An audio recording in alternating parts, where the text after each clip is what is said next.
Dirt Life Show with your host, George Hamill. Welcome to the Dirt Life Show. I'm Bella Richard, your host. This is my co-host, George.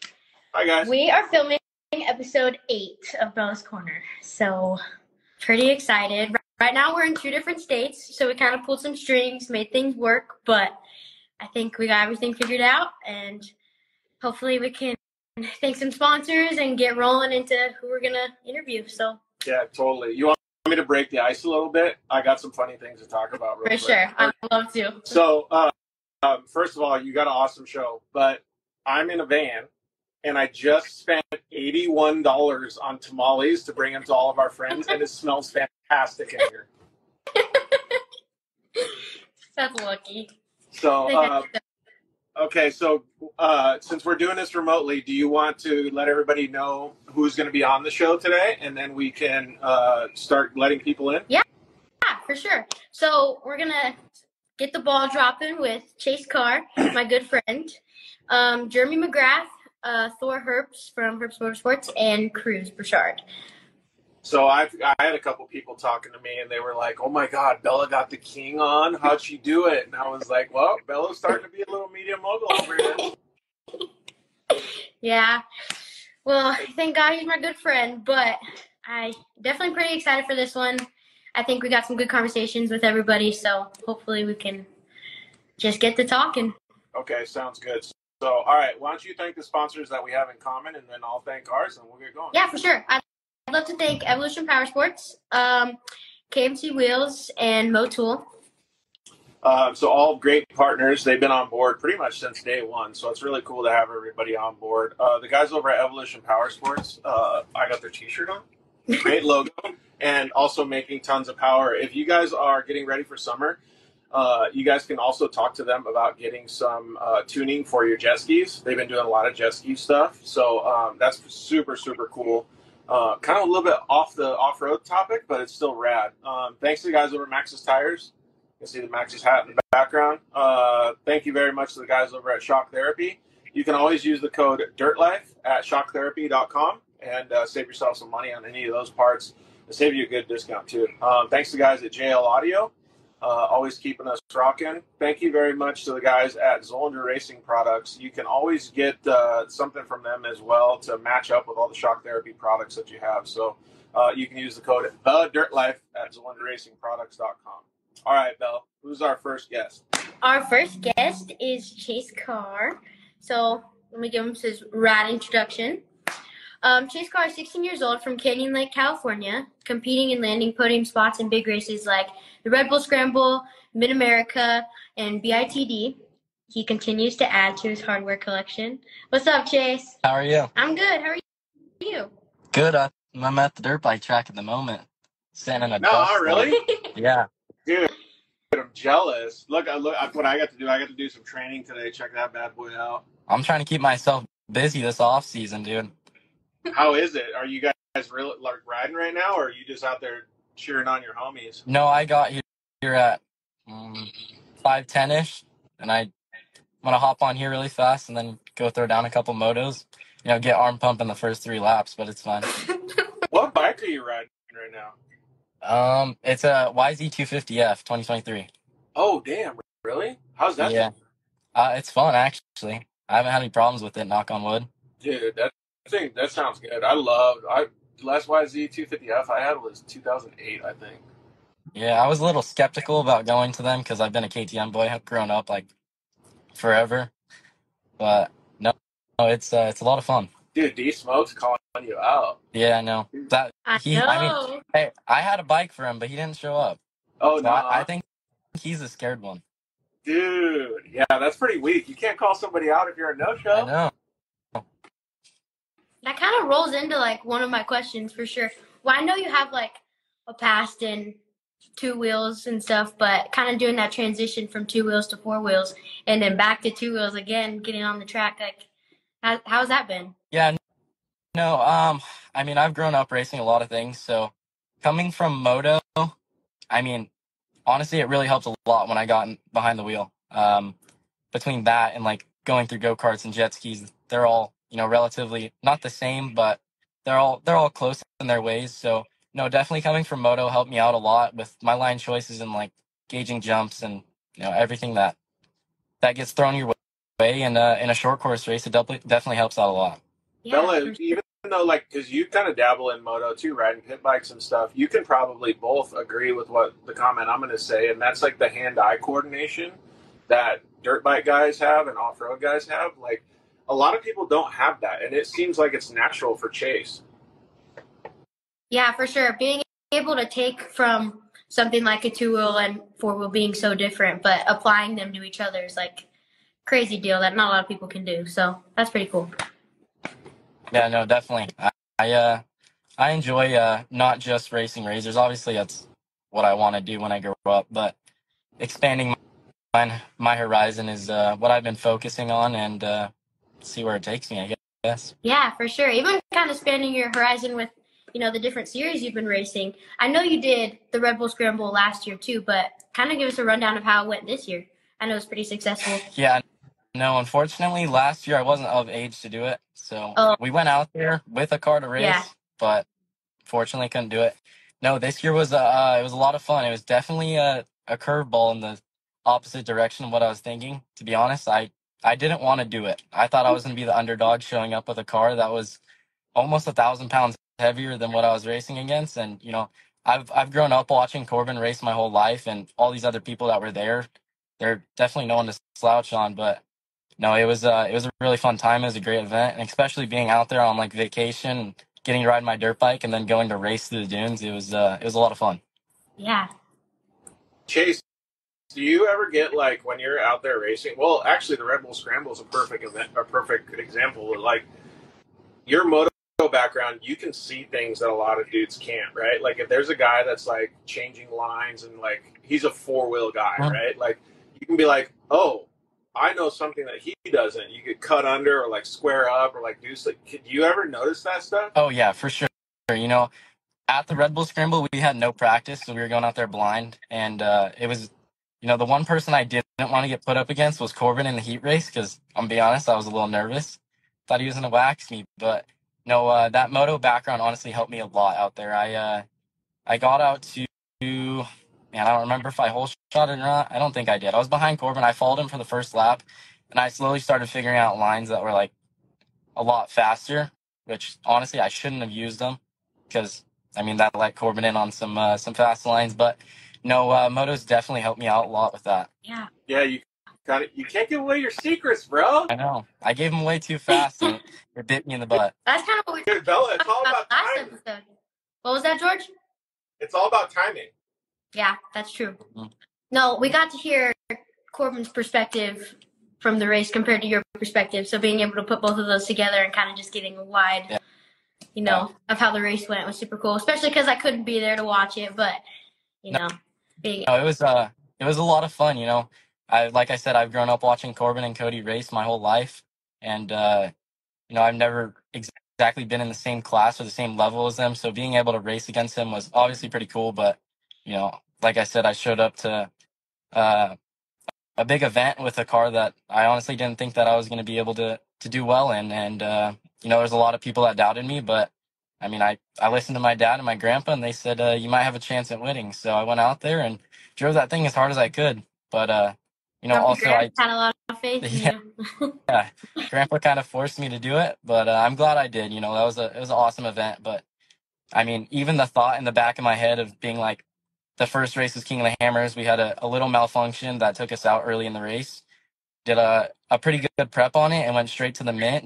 We didn't have any expectations. We just wanted to get a good finish this year, and ending up to pull off a fourth overall in the mint 400 was a pretty good pat on the back. And then we came into the Red Bull race. Honestly, I no prep on it at all. I threw an air filter and cleaned out the clutches and threw on a belt, and she handled for sure. But yeah. No, I'm not gonna let Corbin get away with this one.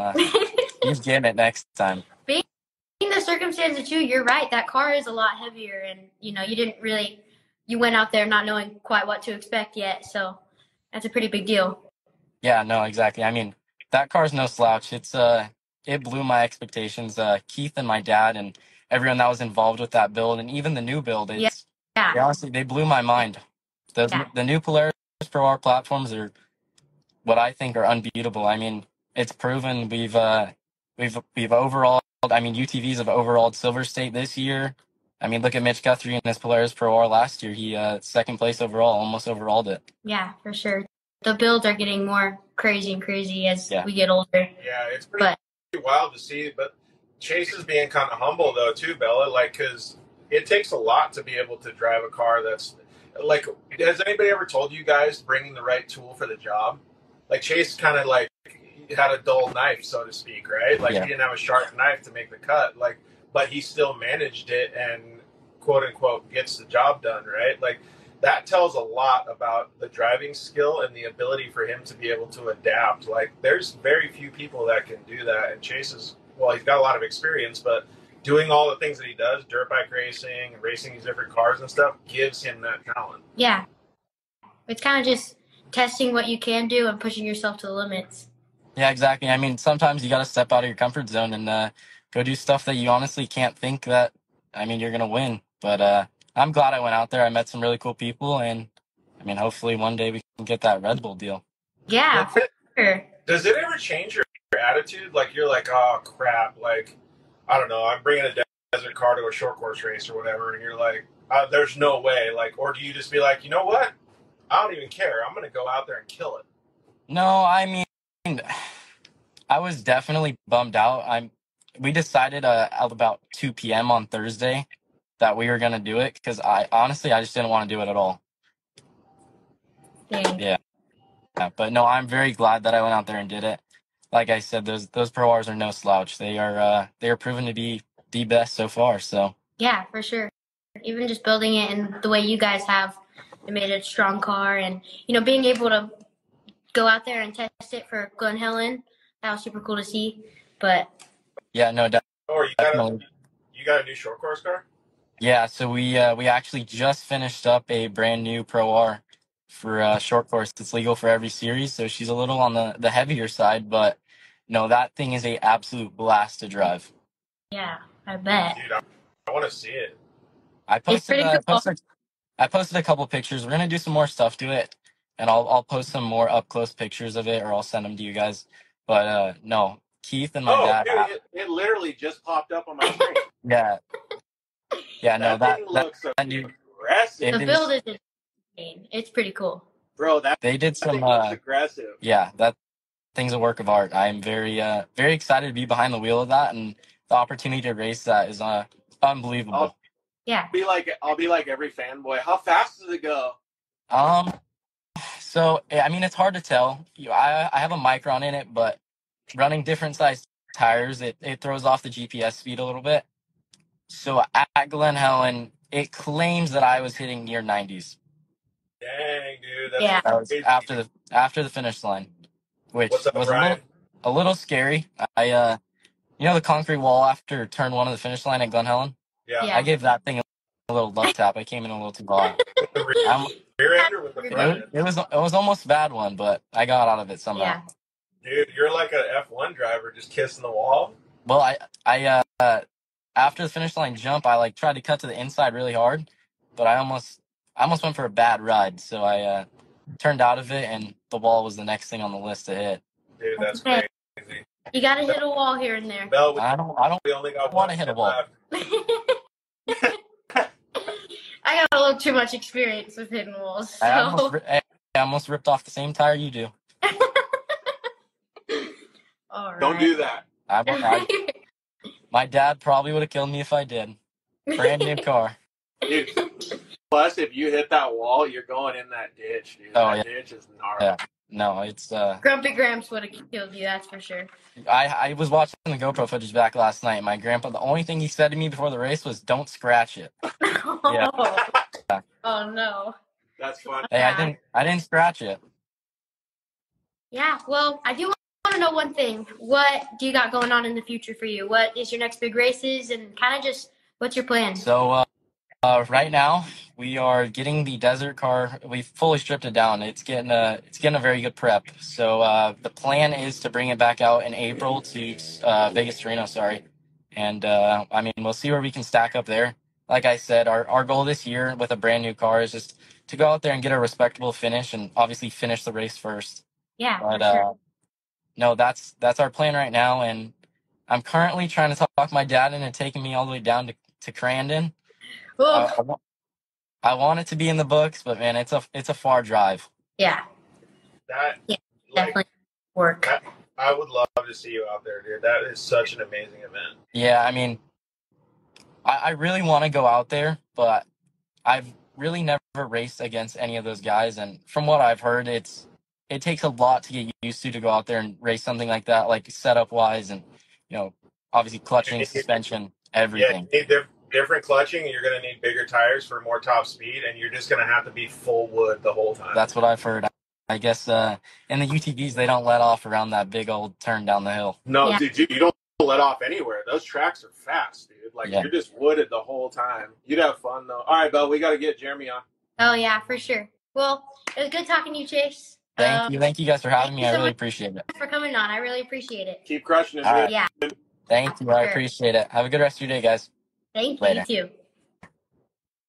All right, Belle, don't do the intro just yet. We want Jeremy on when we do the intro. So I'm going to invite him real quick, and then...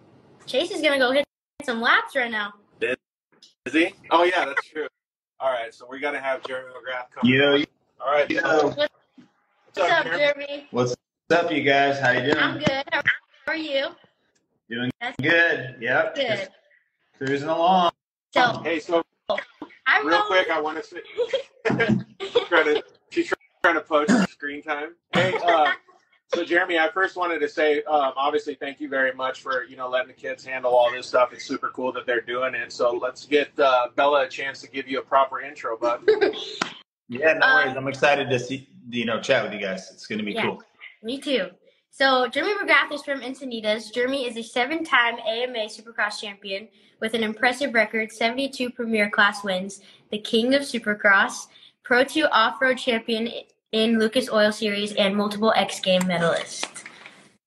Jeremy! That was proper, Bella. I like it. I did my research on you, so. Nice work. Nice work. Hey, Bella, did you know that Jeremy had the song written for him, too? Are you serious? That is funny. So here's the story behind that. Years ago, I used to race. When I was racing amateur motocross, there was a guy named Jason Edwards from Texas, and he was a friend of ours. And he was a rapper. Like he was this kid that liked to rap, and he was actually a pretty awesome rider. He was like intermediate when we were A-class riders, but and then he made a rap when I first signed with Factory Honda. Like I think it was '93. Okay. Yeah, I mean, it's kind of, for me, it's kind of weird to listen to that stuff, right? Because you're like, oh, this is a rap song about me, which is pretty funny. But as funny as it is, I recently listened to it again, and I showed Rowan, and they were just cracking up. So, yeah. Oh, could you imagine having someone write a song about you? That's insane. I'm trying to find it. Did you find it on YouTube, Jeremy, or no? Yes. You know what? I think I saw it on YouTube, but it was in an old video. Oh, it was? Okay. I think it was in man, I don't know. I don't know what it was. I can't even recall. I think I was what was I messing around on YouTube looking at some old races, and then boom, I stumbled across it. So anyway, yeah, funny. Yeah, it was a good song too. What's your guys' questions, Belle? Oh, I got a lot of questions. All right, let's do it. Let's get into it. Overwhelm me with them, but I kind of want to get into everything because I know you're not just the king of Supercross. You are a dad. You're a mentor. You're doing a bunch of other things in the industry. But kind of after retiring and ending your Supercross career and closing that chapter, what have you accomplished so far? What have you been working on, and what are you most excited to show us? Well, I mean, it's so funny to say, but my motocross and Supercross career was fairly long, right? For the lifespan of really a motocross guy. Yeah. Most all the kids are pretty young when they start, and they retire if they can get to retirement. They still retire at a pretty young age. I ended up, I don't know, I didn't start racing until I was 14. So I think maybe it just gave me a little bit longer window to race.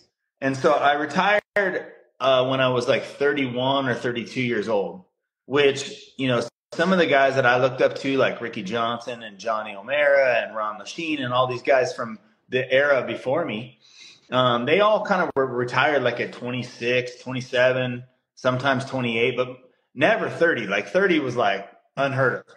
Yeah. So I feel fortunate that I got to race as long as I did and stayed healthy as long as I did. I mean, that was a pretty dangerous sport. I mean, looking back on it now, it's pretty darn amazing that I got through all those races and I'm going to go ahead and say it, minimal injuries, like compared to my friends that I race with, the group of guys that I race with, they seem to be hurt all the time. So I was lucky. I stayed on my bike quite a lot, which was nice.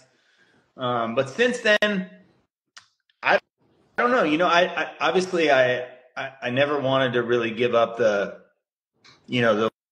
like cool, really like the life that motocross and supercross, the lifestyle that it allowed me to have. And so I was lucky, again, I was pretty lucky in the way that I kind of started being a little bit of an ambassador for Honda at the time. And then there really wasn't sort of an ambassador position at that time. I was kind of like creating this position just to stay involved.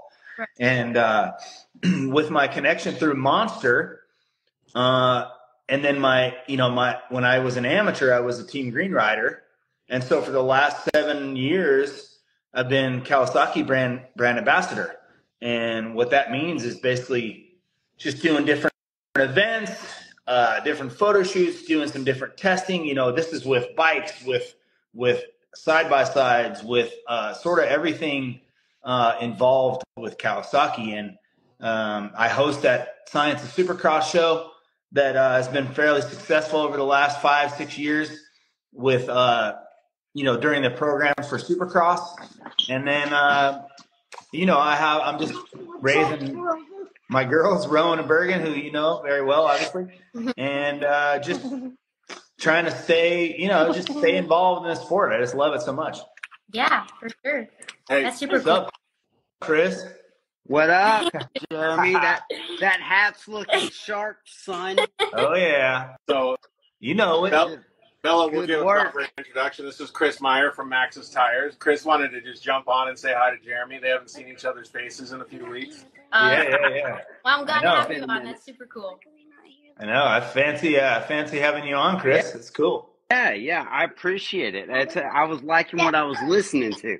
Hold on, bud. Did you see the photos from me and Adam? Dude, they are sick. So we did a photo shoot. We did a Max's photo shoot with Adam the other day. We shot my truck, and I have these like 37-inch. I saw. Cool Max's tires on there. What are they? The MTs maybe? Max's MTs? Yeah, you got MTs truck. On the truck. And then on my van, we have what is that one? That's it. It's the ATS. It's the all-terrain sport. Yeah. There we go. You're dialed. And wait till there it is. Dude, that's one of the best dually builds I think I've ever seen. It's so sick. I have to say thank you to Icon for that one. So, hey, did you do anything with the power plant or no? No. I mean, you don't have to. That thing can pull a house down. It's crazy. Dude, he towed like 72 side-by-sides to Johnson Valley with that thing. Yeah, he was ripping all over the valley in that truck. Like, man, that's a princess. Yeah. It's not a mall crawler. Yeah, that's no mall crawler. That's right. Exactly. Dude, we should we give something away on this broadcast, George? Jeremy, do you like giving things away? Absolutely. What are we giving away, Chris? Do you have any podium hats left over there? We could do you could sign and we could send out. Or hold on. Yeah. No, I have some. Yeah. Yep. Wait a minute. I have those. Oh, that was prime and George ready. is stacked up. Look at that. Look at that. Check that bad George boy is out. hoarding. Listen. Hey, so we didn't plan that at all, Jeremy. Obviously. Yeah, obviously. So Jeremy signed this Max's Podium hat, which is limited edition. People can't get these unless they're a Max's athlete or ambassador. But Jeremy signed this, what was it, almost a year ago, I think, at the Max's Ride Day at Paris. Yeah, I mean you've had that for a little bit there. Yeah, I have plenty. I have plenty if we want to give away more than one. I got plenty. All right. So what do you think we should do to give this thing away, Bella? Do you just want to pick a person in the comments, or what do you think? I think someone who comes up with the coolest question for Jeremy should get a room for the hat. What should we do? Give it like 5 minutes, whoever comes up with the coolest question in the next 5 minutes? Yep. All right. I like that. Oh, that's a pretty good start right there. Will there be a new Steel Roots, Jeremy? I saw that. Did you see our April Fool's post that we put on, and it was, instead of Steel Roots, it was called Gray Roots, meaning like gray hair, gray roots. Awesome. People were like, "Oh, I'll tell you right now, Ronnie Renner, my buddy, who's another Maxis guy. Yeah. He's like, dude, we're doing it. We got to do it." And so, yeah, I mean, you never know. You never know what can happen. We can still throw a couple cross ups, you know. Dude, that's it. Oh, listen, dude. Chris, still a good look. Chris, listen to this comment real quick and tell me if you remember this. And Jeremy, you too. Heavy Equipment Savage posted, said, Jeremy, a 1994 Honda CR poster with you standing in front of a blue plate #1 CR250, where you're standing in front of a bulldozer with a giant bulldozer. Yeah. I don't remember that picture. How fun was that? A badass photo shoot? I just remember it because my hair was so funny in that photo. like the sides were shaved and it was like whipped back with this funny wave. It was hilarious. It might be in my hallway here. I don't really know, but I do remember that ad. It was really pretty cool. It's like a D9 or something. There's a bunch of cool questions coming in. Let's see here. So how many Z50s have you had? Is that a good question?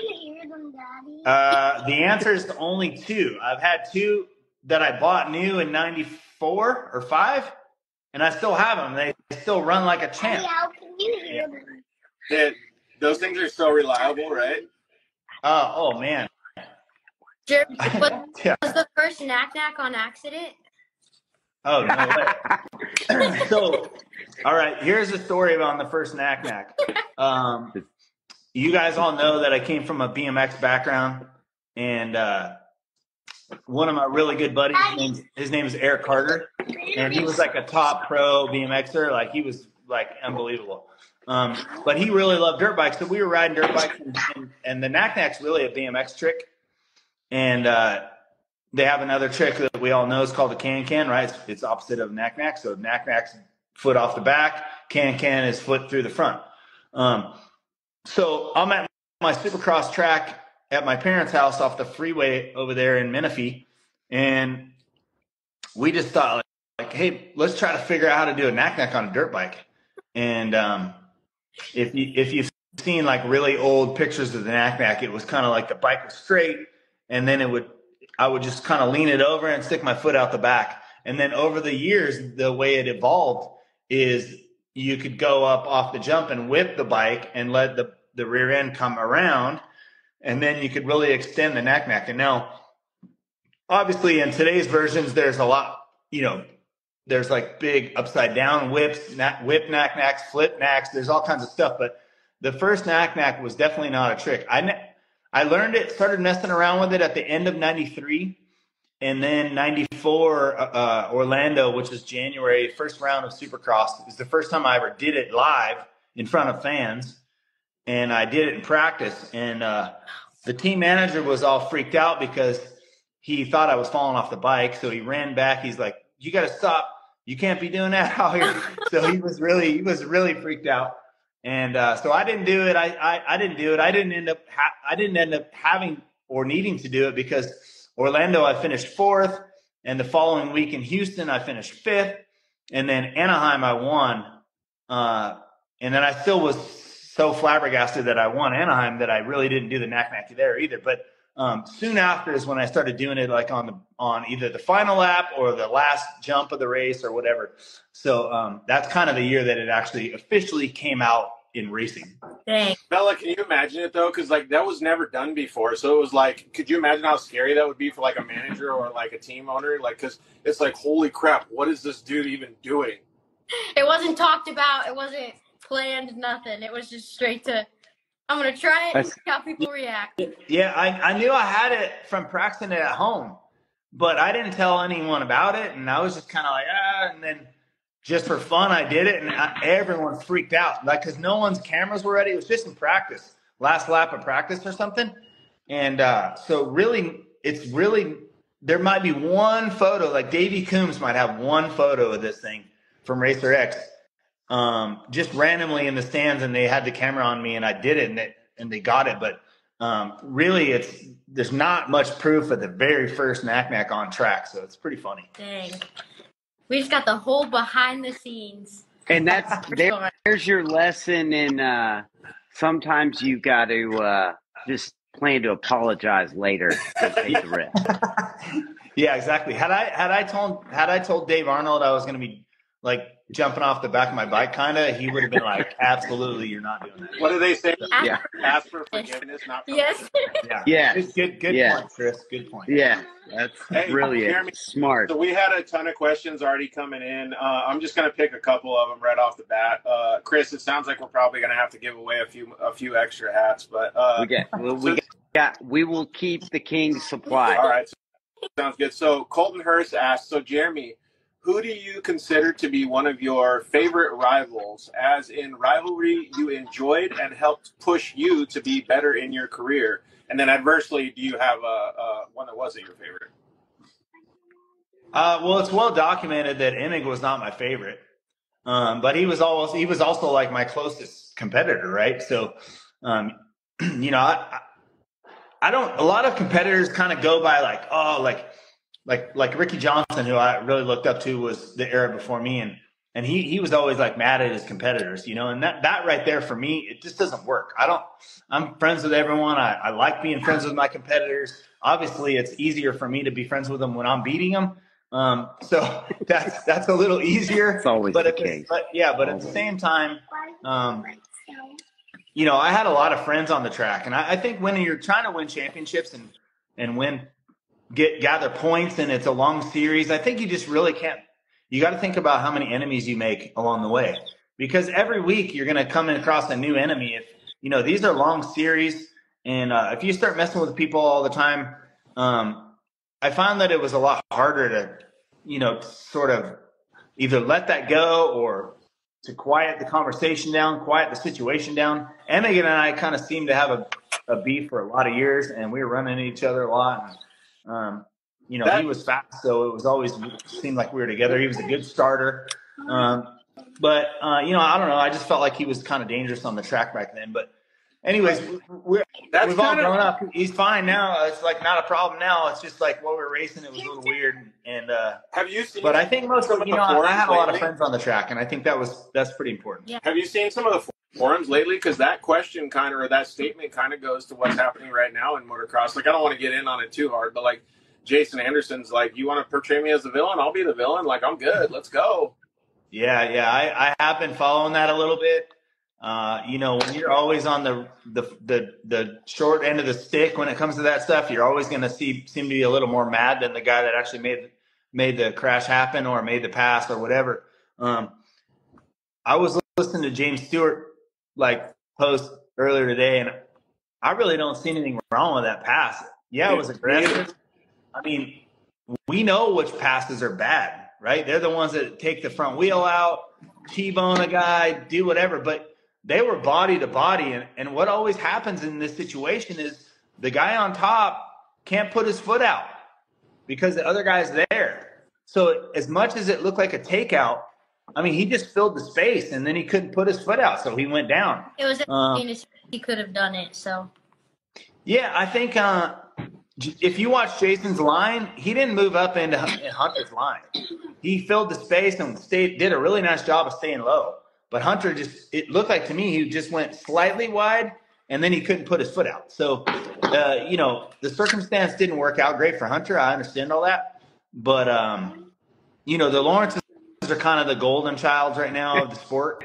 So I didn't see a black flag fly out. If Anderson would have done, if someone else would have done that, when he was getting lapped, I'm sure the black flag would have come out. So I wasn't really stoked about the preference when it comes to that. They really frown on retaliation.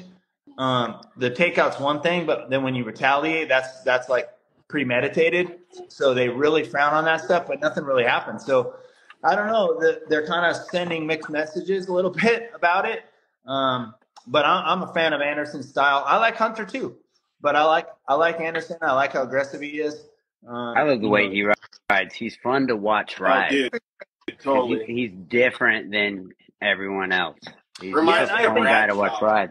I honestly think that his stuff is much more in control than, like, say, Barsha's stuff looks a lot more deliberate to me. So, that's just JA's been playing that game for his whole career. I mean, it's not like he didn't like change course. No. That's how he's ridden. Yeah. Right on that, and he seems to be pretty good. Always riding that razor edge, right on the line of but keeping it just clean enough. Like I mean, if you know Jason, he's not a villain. He's a cool guy. He's a friendly dude. But he, puts on his helmet. He wants to win and wants to do whatever it takes. And you got to appreciate that set of skills, Yeah, he definitely drive. Jeremy, we have a question from Haley Ray 22. What was the favorite phase of your career to date? Oh man. Oh gosh, man. I mean, it's fun. My early days of getting a factory ride were absolutely so fun because you just never imagine that stuff's ever going to happen to you. And then, years of winning on Honda was really good. And then, it was a wild time when I left Honda. I went to Suzuki. I still don't quite understand why Honda decided that they were going to make an all brand new bike when I won 14 out of 15 Supercrosses that year. They probably should have put that on hold. Then I could have stayed at Honda for a lot more years. But, as we know, the story is what it is. I left Honda in 96. Had a really fun year on 97 on Suzuki. I didn't really win a lot. I won a couple races, but it was absolutely a blast. And then, in 96, everyone was kind of, they were kind of tired of me winning. And so 97, I became the underdog, right? So when I won, people were just like, they were super pumped. And then I gained all those fans back again in 98 because I was the underdog going to Yamaha again. And then I started winning again. So, it was a roller coaster, but I think, look, it's a very cool sport. It's something I'm so passionate about. And just to be able to be at the elite part of the sport for so many years is, it's like I said, it's something I never, ever imagined. So I just tried to never take it for granted. And it's one of those things. I still love it today just as much as I ever did. I wish I was a lot younger. I could still be racing, which would be amazing. But, I just still love dirt bikes. So that's what it's about. Yeah, for sure. All right, Bill, I'm going to let you get back to your questions, but we're going to give away 3 hats. So I'm just going to do Alan Hamilton 12-12. So, Jeremy, do you remember nearly lapping the field at Charlotte Motor Speedway in the early 90s? Oh, man, I don't remember exactly lapping the field or like getting close. I probably got into the top 10 a few times, but man, I don't remember exactly. Like, I don't remember that. I mean, it probably happened more than once, maybe several times. I remember even watching Carmichael when I was done retired. He would get up into the top 10 of the field and lap those guys too. So, I mean, there was some nights when I was pretty far ahead. So I believe it. I just don't remember it. You know what I remember? Like this, I just had it. It just popped in my head, and it had to have been like 96, maybe in Atlanta, and you got a bad start, which you like never got. Yeah. And you were just blitzing through the pack. I mean, and there was a finish line lander, hard right, and Mike Craig was in it, and you drilled him. And took his pipe right off of his bike. That was a wild. That's such a cool race. Okay, so fun fact behind that. I think, Chris, that was the heat race. Maybe it was. Because in the final, I won. But yes, in the heat race, I slammed right into him because he was there and I was on the inside. And I was laughing about this with my friend the other day. You know, that was the first time that night, and this is how you know that, because that night I was wearing the first helmet cam that we ever had in the sport. So I had this mohawk thing on the top of my helmet with the camera pointing out right there. Oh, but then there was a wire going down, and I wore a fanny pack because the battery was in the fanny pack, and I agreed to race with this. So it was like I had to wear like a couple pound fanny pack, and that's where that great footage came from, is me running to Mike Craig that night. And yeah, it was pretty wild. I don't know. I'm not even sure that I wore the thing for the final because I was like kicked off, superstitious a little bit, like, oh, yeah, this thing's got to come off. I eventually started wearing it a little bit more, and even in finals, that thing was so heavy. I don't know what got into me and why I agreed to wear that, but anyway, the footage was really cool.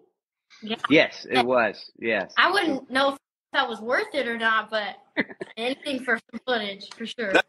That's funny. You caught yourself. Yeah, here's the thing.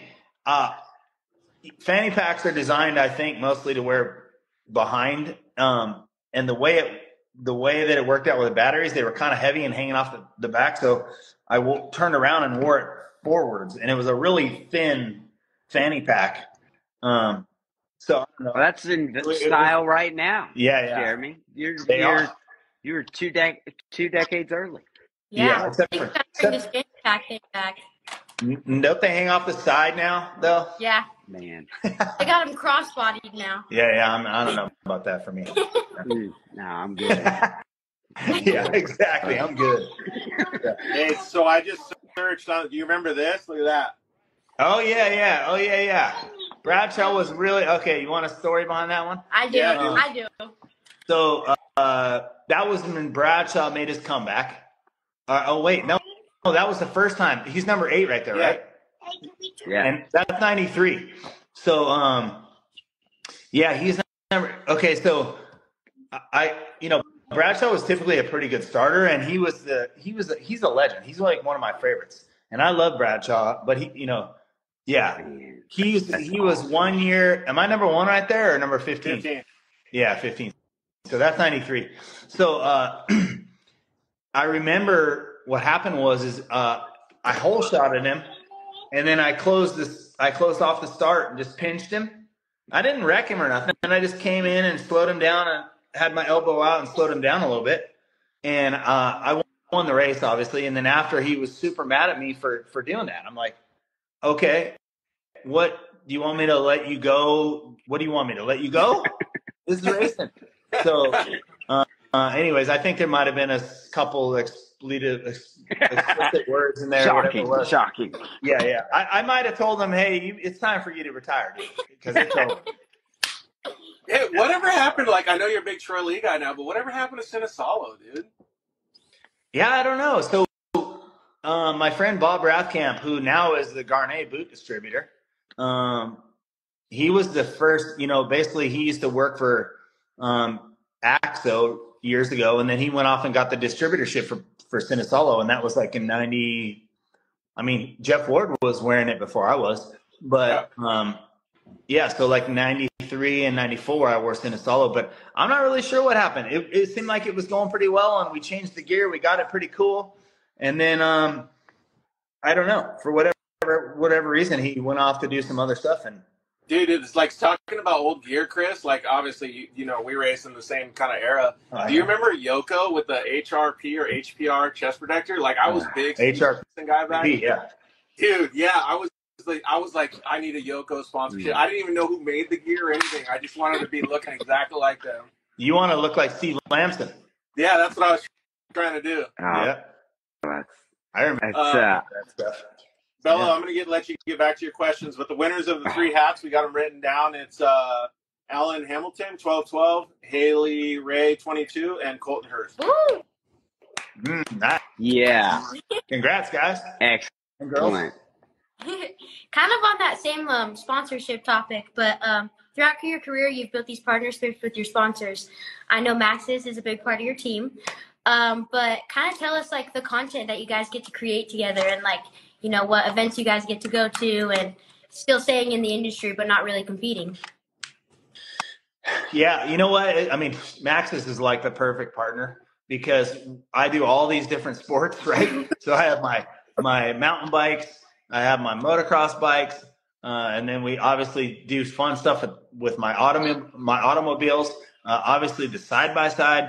So look, we at Maxis and myself, we just try to do everything fun related, and competition is a bonus. But I've also been competing for so many years, and we kind of cherry pick different races to go do. Obviously, my daughter Rowan, she loves side by sides just like you do, and we go out and race together. And we've done Johnson Valley, which King of the Hammers, several times, and we put on a fun Maxis Jeremy McGrath ride each year there. We go to like things like Trail Hero and St. George for side by side stuff. And then that's not including all the motocross events that I do. So, I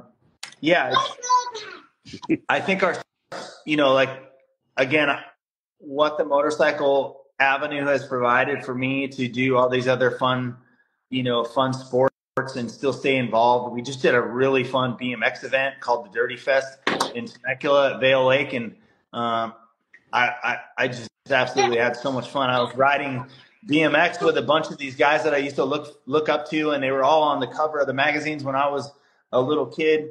And so those kind of things, I just try to I have so many friends in all kinds of industries. What's cool about Jeremy and what he's saying is like the dude loves to ride. He loves, you can hear it in his voice. And that's why he has friends everywhere he goes. You got a passion for it. Yeah. Like that really comes through. Like above all else, you love to ride. Like you love to compete. Like the other thing that's neat about the Maxis partnership is before we started getting into all this side by side stuff and everything else, you won a championship in Pro 2 on Maxis. Yeah, I was just thinking about that. So, I forgot about that. That's that's how wide what you've done is, which is super cool. Yeah, you got a whole different spectrum of a bunch of diverse things. So that kind of goes back to one of your first questions is, when I was done and retired from racing, I spent 8 years racing short course, and that was such a great avenue to be able to keep racing. Yeah. On a serious level. And I spent 9 seasons. I think it was 9 seasons. But I mean, the short course world is so fun. It's just like Supercross in a truck. And we with Maxis, we had so much success. We won the Pro 2 championship, won a lot of races, and just achieved the highest goals that we set for ourselves in that sport. Gosh, it was so fun. But now, with Kawasaki's intro into the side-by-side world and with me being a brand ambassador, I don't know if anyone's out there ever ran Rockzillas on their side-by-sides, but if you haven't, you definitely need to do that because they are the stickiest, most badass tires you could ever put on a side-by-side for Johnson Valley at least, and for a lot of different things. We run 35-inch Rockzillas on everything we do, whether we're going to Baja, whether we're going out in the hills here, or whether we're going to Johnson Valley, wherever it is, the rocks in St. George, the slick rock and all that stuff. It changes side-by-siding really. And so anyways, we do a lot of that. I do a lot of mountain biking, obviously still, a lot of dirt biking still. And it just, I just like to try to do all things fun. My fascination with two wheels started when I was like Chris's son's age on my big wheel. So that's how it works. That's how it, yeah. Real quick, Bell, and then I'll let you get on again. So Brentley K actually said a couple things. He asked one of the questions, and I didn't give him enough credit, Chris, so we got 4 now. He also said, and I'm gonna say something after this comment, but he said, "What a dream life you live, Jeremy. You sure made it a wonderful life for you, your wife, and your girls." There's a lot to that statement, right? Because a lot of that means your hard work and dedication, not only to your work, to your life, and to your family, but it's been a long road, right? There's been tons of trials and tribulations that have come through that life, but you still every day get up and put your family first. Yeah, I think as far as, of course, family first, that's really all I think about. And I've been blessed enough to have a really great schedule to hang out with my kids a lot and my wife a lot. I don't have to travel so much anymore. But I think, the main lesson in all this is if you have passion for something and you love it enough, you can make something out of it, whether it's a job, whether it's a career, whether it's a race, a racing position. I just think that like if I didn't start racing dirt bikes because I wanted to make money or I wanted to have this long career. I did it because I was so in love with it that I just felt like I could be good at it. And I think that works in a lot of life, Yep. If you love what you're doing, you'll never feel like it's a day at work. Right. So it doesn't feel like a chore to get up and put effort into it. It's more right. I want Exactly. I want to succeed. And I know a lot of people maybe don't have that option, and I'm one of the lucky ones for sure. But at the same time, if you can put that kind of passion into your side projects, into your your weekend projects, there's also more opportunity out there if you can just put your whole heart into it. And I feel like for me, it's just really, I feel like right now in my life, even at this age and having a family and all that stuff, I feel like it's just like I was out there in the back of my parents' house riding my dirt bike. The things I do, I really love to do them. And if I didn't love it, I wouldn't be doing them. Yeah. If you didn't love it, you wouldn't make it family oriented too, which is cool because then you get to bring your kids into it and share something with them that you get to experience way before they were even alive. So. Yeah. And I think it's, it's not an easy sell, right? It's not an easy sell for me. Like people know how I feel. They know that they can see it. They can see it by my actions. They know what I do. They know how much I love off-roading. I love dirt bikes. I love bikes. I love this style of life. And, it's not a hard sell. Like it's my life. That's what I do. Yeah, for sure. It's really cool. Admirable to pick that young and go that I'm doing that somehow. You pick that goal and then you just shoot for it until you succeed in some capacity. That's the clarity, right? Yeah. This is what I'm meant for. Yeah. Well, yeah, and when you're young, you're not totally sure that maybe that's the right decision, right?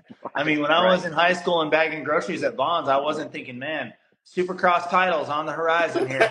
I wasn't right thinking that for sure. But I kept plugging away, and I thank God my parents were, so stoked for me and just really helped me and helped me get along in that moto world, and then kind of provided enough opportunity for me to sort of get to that level. But, I just loved it. And I knew that if I could get to Supercross, get to the stadium floor and be able to race those tracks, that I'd be good at it. And that's, that's a combination of just kind of feeling like Chris, like you said, and all the BMX skills that I learned as a little kid. I think the Supercross as a sport was kind of ready for a change, and my style, the techniques that I had and was bringing into the sport, was sort of changing the way things were done in that sport. And, that part, sometimes you got to be a little lucky, right? The timing's got to be good. The era before me really wasn't into like staying low. They were into jumping as high as you possibly can, and all these things that can shave time off your lap time. And all these things that I learned in BMX really helped me for that.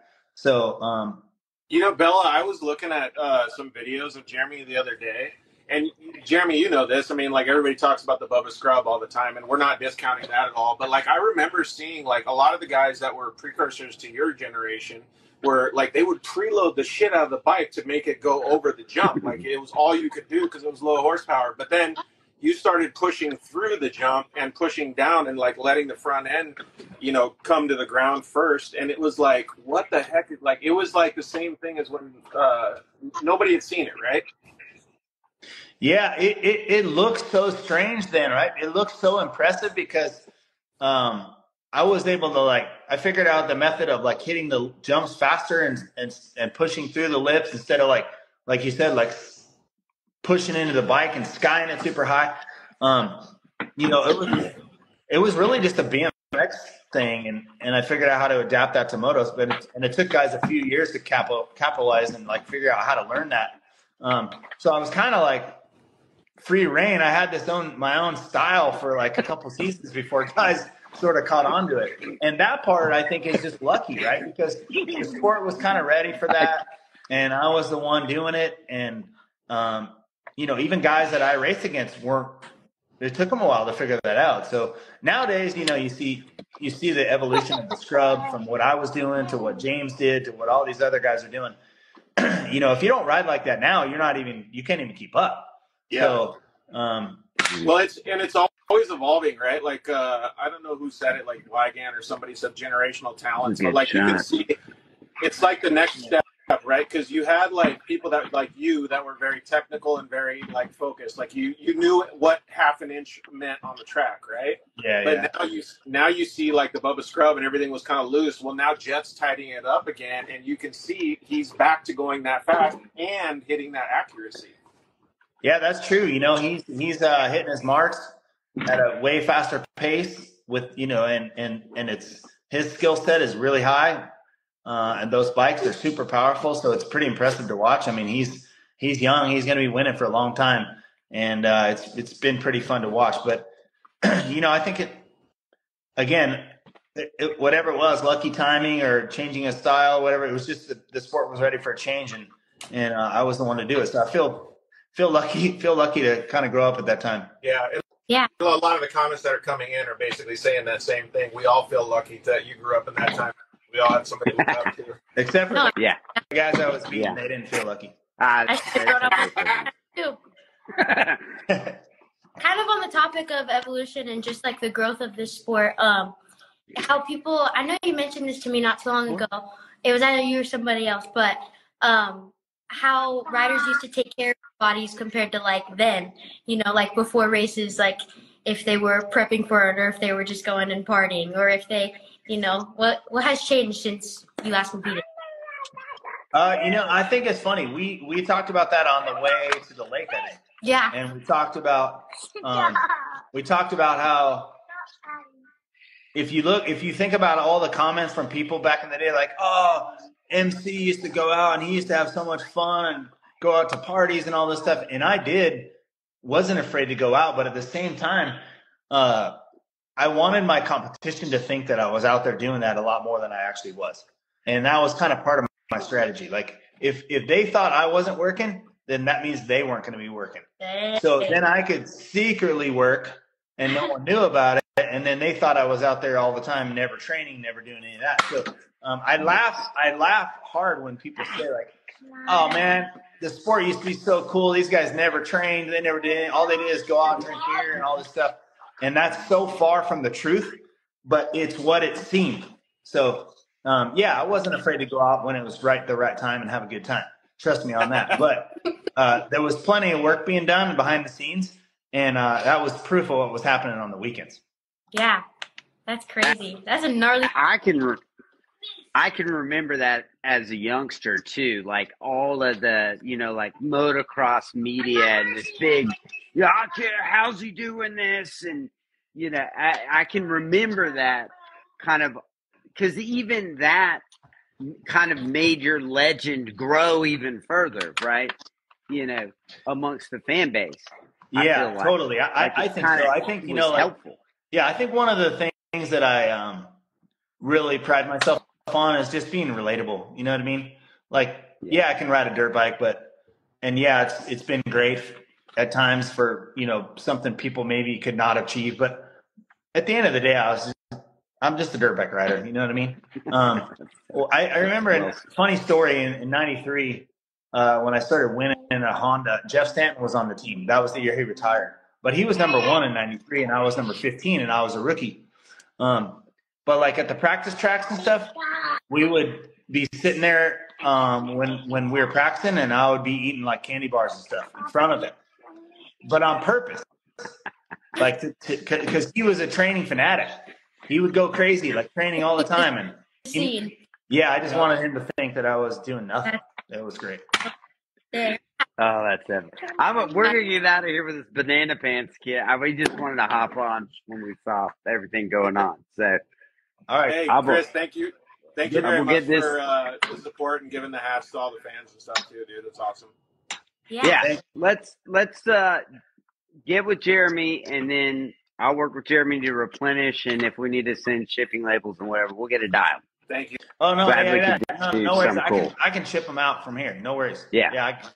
But we'll get it dialed. Chris, thanks for popping on, dude. Yes. Good to see you. Good to see y'all, fella. Nice to meet you. Thank you so much for coming on. Yeah. We gotta go put people on restrictions. Don't get nerved. Don't get nerfed over there. Yeah, that's right. It's a little late. All right, we'll holler, y'all. Later. See ya. All right, Bell. What's some serious stuff that you got? Some serious stuff. Okay. Well, I know we all been wanting to know, but personally, I've been wanting to know the kind of competitive drive that is behind the king. Like even before events and before races, what was your mindset like? Like, how would you prepare yourself? Did you work well under pressure? I feel like I was always pretty well under pressure, but there's a few races where I didn't perform as good as I thought I could have when I needed to. But I think overall, I was pretty good. I don't think it really bothered me. I mean, I had a pretty good, like, I felt like every time I went out, I could win. So if I didn't win, I wasn't angry by it or anything like that. I was always like, okay, well, maybe tonight wasn't my night, and I'll get them next week. But for the most part, I came in pretty prepared. Yeah. Where I had to learn that, where I had to learn all this stuff again was in off-road, right? Because when I started racing short course, I was pretty good, but I wasn't winning right away. And I won kind of sporadically I'd win some races during the year, but never even close to the championship until I got my own team. And then I sort of really put my head down and tried to figure it out and got the right, as if you get the right crew behind you, the right parts, the right car, the right horsepower, it's a giant puzzle to figure out, right? It's a giant puzzle. But once I put my head down to do that, I started winning a lot more, and then I won the championship. So, I think I have the right mindset and the right strategies and the way to learn how to win whatever I'm doing. I think, like if I can, when I was younger at least.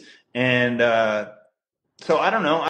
I think I have a really good, sort of outlook, I guess, on how to get things done. I like the mechanical side of it too. So, I know a lot of racers today, they have, I would say they just have a little more of a struggle trying to maybe set their bikes up or set their cars up or something. But, it's really all about communication and trying to dig in and learn about what you're driving, what you're riding, and learn the mechanics of it. Because sometimes you need to understand how it works on paper before you can go actually put it together on the track. Yeah. Bella, I think a lot of the questions that you're asking too, Jeremy's saying the same thing, to a lot of this effect, like especially for all the young people that are watching your Bella's Corner, is that hard work. That's number one. That's the staple, right? You got to be able to work hard in anything that you do. And the second is you got to have at least a mild form of confidence. And then as your confidence builds, use that confidence as a driving mechanism to be able to go faster and do better, right? And then the last one that's very important as well is a support mechanism. Jeremy's had a lot of support mechanisms, but the reason that he got those support mechanisms was because of who he is, because he's humble. He's very relatable, and all of those different things can help any young person that's watching in any of the racing or any of the things that they want to do in life. Yeah, for sure. I think you got to have discipline too. Yeah. Yeah, there you go. Yeah. Yeah. Which I'm not sure I had when I was a kid. I'm not sure I did. But I mean, as a kid, you learn how to have that. I mean, if you want something bad enough, you need to understand that it takes discipline. And, I mean, I, I always say this, I was pretty lazy as a kid, but I learned how to grow up fast. I learned that I needed to work and whatever it, I wanted that ultimate goal. So I did whatever it took. And Yeah. I think there's no easy way. There's just no easy way. If you want it bad enough, you got to work hard, and that's how it is.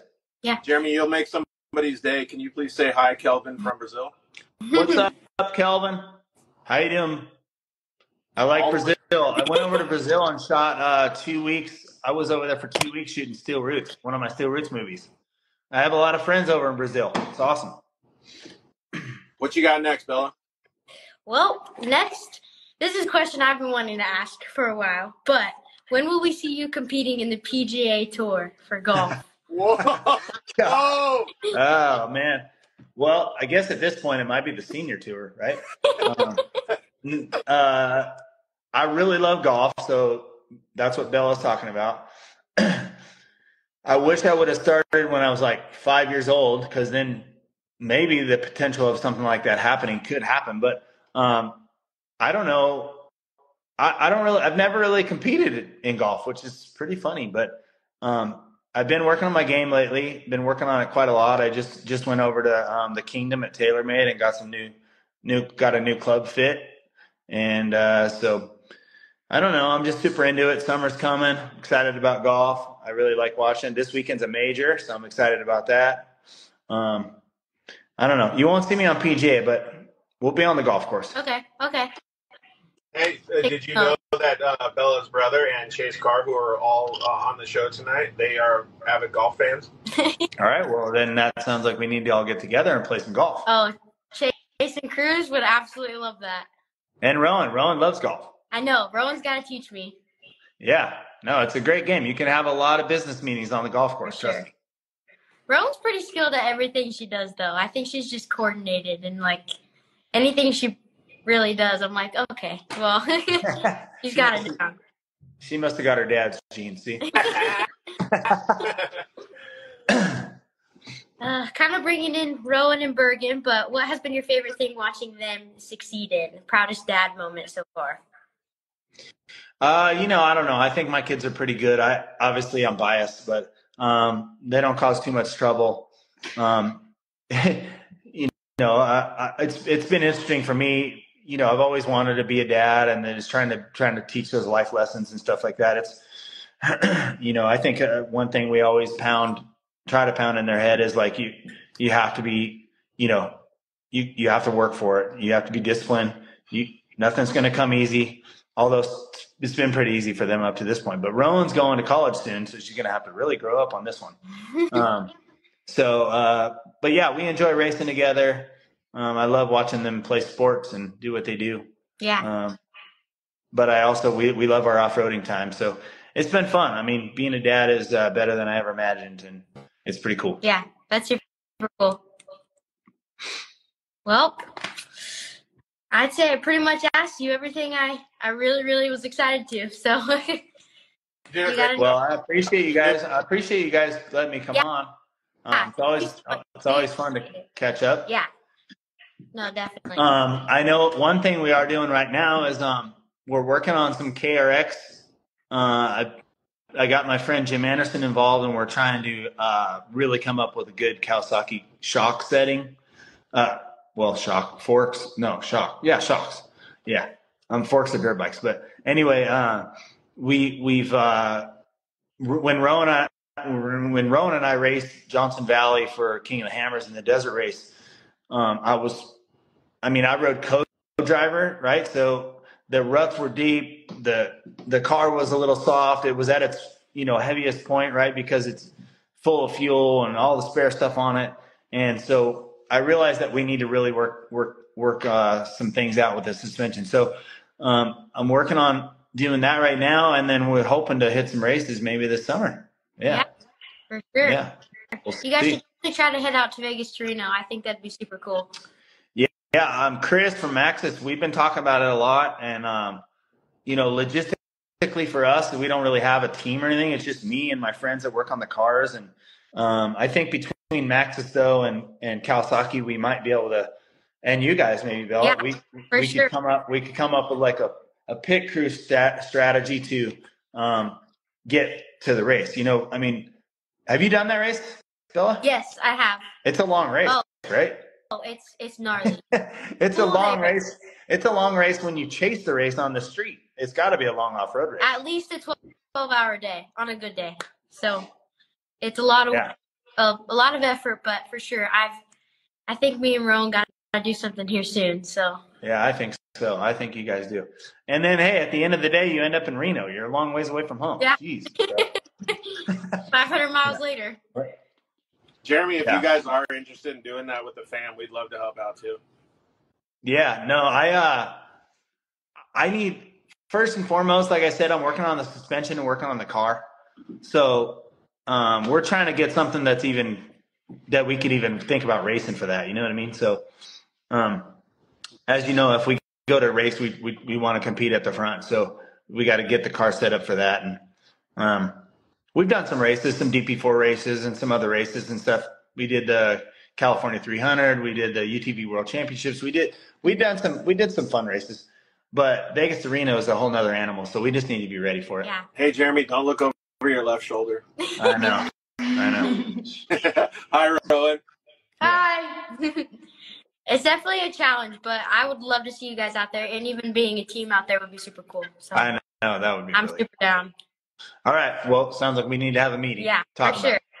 Yeah. Thanks, Jeremy. I appreciate it. Hey, I still want to get with you on a couple other things. Like Pro Eagle would like to help you out with some stuff. Oh yeah, that'd be cool. Yeah, we talked about it. All right. Well, look, I'm around. Hit me up anytime. You guys know where I'm at. I enjoyed being on with you guys. Thanks for your time. Thank you. And I look forward to more fun stuff that we can talk about. Sounds great. Thank you so much, Jeremy. I really appreciate it. All right. Bye guys. See ya. Bye, Rowan. Bye. That was pretty awesome, Bella. Yeah. You did a great job. I'd say that was pretty cool. Pretty good turnout. So one thing before we start getting the other guys on, we're going to get Thor Herbst and Jeremy Munyon on. But how was it interviewing your, we'll just for lack of a better word, your first big guest? What did you think? Did it go easier or was it pretty stressful? I'd say at first it was pretty stressful, kind of breaking the ice, deciding what really to start off with and set the tone. But as the conversation went on, it went pretty good. I mean, I got to learn a lot of things that I had no idea about. You know, things that you can't just look up, things you've got to really ask the king. So it was pretty good. Those are the exact things that we want, right? All right, Belle, let's get the intro going for Thor Herbst and Jeremy Munyon. What's up, guys? How you doing? How's it going? Hey, how's it going? Pretty good. So, Thor Herbst, I actually have a really good introduction. Our next guest is Thor Herbst from Las Vegas, Nevada, driver of the number 219 Trophy Truck Spec class, Terrible Herbst Motorsports team member, and winner of the 2023 and 2024 Score San Felipe 250. So, I'd say you're on a pretty good run lately. You just finished the San Felipe 250 and took it home. So, give us a quick race recap on how that went. We did well. To win in that class, you have to have a perfect day, which everybody in the class knows. You can't have any problems, and the person who doesn't is gonna most of the time end up the winner. We had a really good day. Jeremy and I kept it clean and ended up winning the race. But that doesn't always happen. We've had races where we've broke and where problems just come up out of nowhere. So yeah, we had a good one. Yeah, for sure. It sounds like it went pretty smooth. Mm-hmm. Yeah, there was Thor's being pretty chill about that. Jeremy, like you guys had a few close calls and it was a pretty decent race, man. But you guys were on it. Yeah, I mean, as far as a clean day is no stops and you're keeping forward momentum the whole time. Obviously, there's going to be little hiccups here and there. It's desert racing, so we just tried to have a decent pace and really not have any issues. And really, in that class, a flat tire will take you out of the win. So that was proven to be fact with Jason McNeil, who's kind of dominated that class within the last couple of years. And we know we've had pace to run up front, and sometimes it just takes a little bit of luck that goes your way to really have a clean day. Exactly. Yeah, for sure. I don't know if there's such thing as a fully clean day in desert race, but we could try to get as close as we can to it. So, have you noticed a lot of progression in like your speed and your consistency in the last few years, Thor? For sure. And I think Jeremy can probably say more about this than I can, but no, when we first started years ago, I wouldn't call myself as comfortable as I am now in the driver's seat. And I think in the past year and a half is when we really started to compete and really be able to hang out with the guys who were normally at the top. And I think we've started to really break into that group and compete in every race that we race in. Yeah, for sure. Has that changed with your pits, like being able to like realize, oh, dang, I got to expand this pit crew because, I'm bettering myself as a driver. So around like how many hands do you use a weekend? We've always had a pretty large pit crew. We don't just pit for ourselves. Sometimes we pit for other cars that 19 Industries has built, and trophy trucks, spec trucks. We've kind of expanded past just the 219 car, and I guess it started with the 19 car, but I've gone into a lot of other people's pits. So we really have a big group of people. I don't know, Jeremy, do you know how many people we have on a normal race weekend down there across probably one or two pits, probably like 50? Yes. So it changes a little bit per what race it is and how many pits that we are running. But on average, we go down there with somewhere between, for the big races, 60 to 70 people. Dang. That's crazy. You'd be surprised, Bella, how quickly those people are used to work, though. Like, there's a lot of stuff that happens with all of the action that's going on. Because you got to remember, there's usually anywhere from 3 to 6 trucks. And each truck takes a certain amount of people. And those trucks get to those locations at different times. So the way that they strategize it and the way that they do it, it's, I don't want to say skeleton crew on each truck because there's plenty of people. But it's very formatted per the... I don't know what you want to call it, the longevity of the race and the format of when people arrive to the pits. Right. It's not like it's overcrowded. Everyone's there for a purpose and has a specific job. Yeah. Sometimes it is. Yeah. Nah, but it's always overcrowded at lunchtime. Exactly. Yeah, Mondo. No, when they're serving food, people always find their way to the grill. Oh, we gotta know, what pit crew snacks do you guys have? Jeremy? Ooh. In the pits, Uncrustables are always a go-to. Okay. They're just fast, easy. Water and our favorite little mouth pillow snack. No, I'm on the same one. When I'm in the car, it's Uncrustable. It's probably the easiest, most, I would say, energy-filled thing you can probably eat in a short amount of time. But I mean, when I'm just hanging out, I'll just make a sandwich or eat a taco or something, whatever's available. Uncrustables is for the win. Everyone, maybe it's just a racer thing. I don't know. Maybe we got to start getting sponsored by them or something. Yeah, they'd make a hit in desert racing for sure. They definitely would. There's some non-endemics that could easily come into the Herbst crew. Oh yeah. Yeah. For sure. I can already see one. Remember what was it? The last show that we talked with. Why am I forgetting his name? But we got mustaches all over the place in the last couple shows. Brock. Yes, Brock. Yeah. Jeremy's definitely got a better mustache. I don't have anything right now, but sometimes I have a little guy. No, when you got yours, it's good though. I couldn't ask a question because every other question was about his mustache. His mustache got a lot of love on that show. It really did. Pretty sure that's all we talked about. As racers, we tend to put a lot of pressure on ourselves to perform well. I personally know this, but I'm sure you do too. I want to talk about your 2023 season. You went into the Baja 1000, I think around 17 to 20 points down from first place. What was that how did you go into that? What kind of mindset did you have, it being that it was such a big race and you were so close to leading? Yeah, it was I forget, I don't know. Yeah, I forget, that might be exactly how many points, but we were right on Jason McNeil going into that race. And, it's such a long race to where you can't really think about that in the very beginning. You kind of just have to put that aside. And because over a Baja 1000, whether it's 900 miles or 1,300 miles, something's bound to go wrong. And in my case, something went wrong at mile 20, which I got a flat, lost my brakes, and a bunch of people got by me. But we were able to work our way back up. And I actually, on our way back up, I saw Jason McNeil broke, and that made me feel a little better, because all we needed to do was beat him. Yeah. And so at that point, we were kind of just cruising at a good pace, and then the disaster struck at the very end.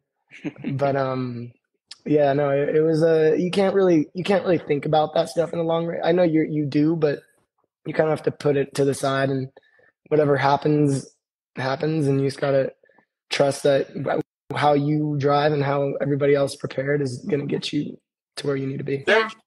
Jeremy, there's a lot behind that statement, though, that Thor's talking about, because there's so many details that happen every second or every 10 seconds of a 1,300-mile race, right? Like, how do you guys manage that? Because I don't know what you want to call it, but the brain power that both of you guys are using while driving that truck for so long, and I don't know, just how do you keep focused? Because there's so much happening.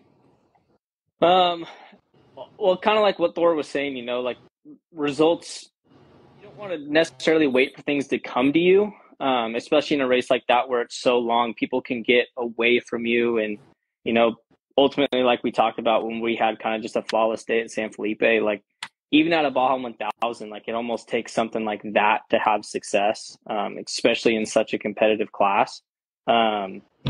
Luckily, breaking the race up between multiple drivers and co-drivers definitely helps. But, if you just kind of sit back and wait for things to happen, you kind of get caught in dust, and then you smack a rock and, rip a corner off or something like that. So you really have to be kind of in your race pace and in your kind of charge mode, and kind of just almost hope for the best. Obviously there's a lot of strategy that goes into it, logistically, car setup, pre-running, things like that. Thor and I, riding with Thor and his brother Pierce, we talk about things while we're pre-running. Like, if we're in dust, we're not going to take this line, or if we're out of dust, then we will take this line. Luckily with the support that we do have, sometimes it's nice to wait to fuel if we're, right behind somebody and we know that they're going to stop soon. Just track position alone, like there's so much that goes on within that 9 to 1,300 miles that, it's constant strategy, and there's things that are constantly changing. The motto within our team is things are subject to change all the time. So, you kind of just have to be ready for whatever's going to happen, and then just manage it as best as you can. Yeah, for sure. It kind of does suck, but you always have to be like, okay, going into a race expecting that anything can happen. Yeah, absolutely. Good or bad. So, but yep. Yeah, it can be difficult, and definitely like kind of mentally straining a little bit, especially if you're going 1,000 miles, yeah, just to get to the end and then something like that happen. But What's the longest race you've ever done, Bill? Me? Yeah. Vegas to Reno. It's long enough. Yeah. It is long enough. 500 miles too long. Yeah. Yeah, exactly. Yeah. That is a long one. For sure. Did you got anything, George? Yeah, absolutely. So there's a few things that I get to see behind the scenes, right? And one of the things that I want to talk about, Bell, is because you asked Jeremy these kinds of questions. Thor and Jeremy can both answer this, but they can answer it only with like half knowledge, right? Because they don't see all of the marketing and stuff that happens behind the scenes when they're out there on course. But you see everything afterwards. And what would you suggest to Bella and to all of her young viewers that's a good way to put yourself out there so that you can market and get sponsors and different things like that? I mean, the biggest thing is just being who you are, right? Like, don't change or try to be someone that's not you. You know, sponsors are going to come and go, and ultimately you want them to like you and to support you for who you are. You know, so whatever that may be, try to just stay true to what your program is and what you want to see your success as. You know, if you're happy with your program and you're happy with the things that you're doing, success will come. You know, so sometimes you just got to fight it out. Things get frustrating from time to time, but yeah, just making those connections with who you are as your own person really goes a long way with people, especially when you start moving up the ladder a little bit. They really take that as like being a sincere person, and you'll get a lot more support that way. Yeah, because people can see right through it if you're fake. Absolutely. Mm-hmm. How has your guys' journey been with all of that? With kind of just with with sponsors and excelling in the sport. Well, I can help clarify this a little bit, Thor. So you guys have been very, very, very good over the last year and a half on putting yourselves out there, right? You guys now offer live feeds. Thank you for letting us be a part of it, by the way. But this is basically a connection that you get to see all of the natural things that happen during a race, right? You get to see everything that happens in the truck. You get to see everything that happens when you get out of the truck. You get to see everything in the pits. All of these things open up a lot of vulnerability to your guys' team, to everything that's going on. You can even pass secrets to other teams, right? Like, all of this stuff happens. But you guys have been on the forefront of it, and it's very exciting to watch. It's very exciting. And when people get to see that stuff and you guys are being real, it's very, very valuable. Is it hard for you guys? Is it hard? Are you asking if it's hard to be in the forefront of the camera and have all the live stream and all that? Is that what you're referring to? Yeah, because you're basically just putting the realism of everything out there for everybody. I mean, I don't know if I can speak for Jeremy on this, but I mean, we don't really change much from when the cameras are on and for when they're off.